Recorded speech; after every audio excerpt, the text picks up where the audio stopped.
The abandoned study was silent, except for the faint rustle of pages that weren't there. In the center of the room sat a typewriter, its keys twitching like restless fingers. Every few seconds, one key would click on its own, typing a single letter that glowed faintly before sinking into the paper like an echo disappearing into water. Across the room, a dusty lantern flickered awake. Its glass wasn't glass at all, but shifting mist, swirling in shapes that resembled sleeping faces.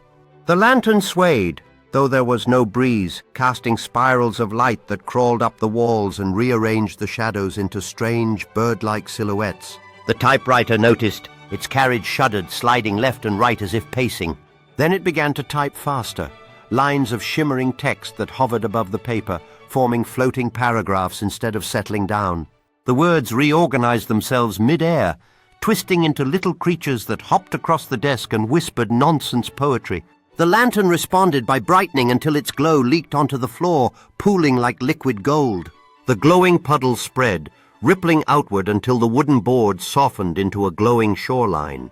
Waves of light lapped gently at the legs of the desk, making the typewriter sway as though perched on a boat rocking in slow motion. A beam from the lantern stretched toward the typewriter, touching its metal frame. The moment they connected, the room trembled. The floating words exploded into spirals of ink that flew upward, painting new constellations on the ceiling. The lantern's light pulled them into patterns, some forming stars, some forming doors, some forming things that didn't have names yet. Then the typewriter lifted from the desk entirely, suspended by threads of glowing text. The lantern drifted beside it like a guiding moon.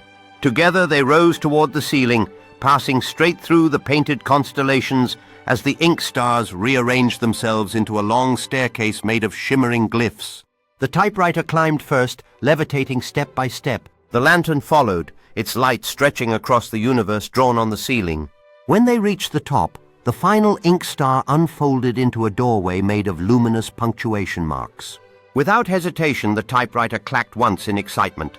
The lantern pulsed in agreement. They slipped through the door, and the moment they vanished, the entire ceiling exhaled, inking itself blank again, leaving only a faint shimmer where the doorway had been.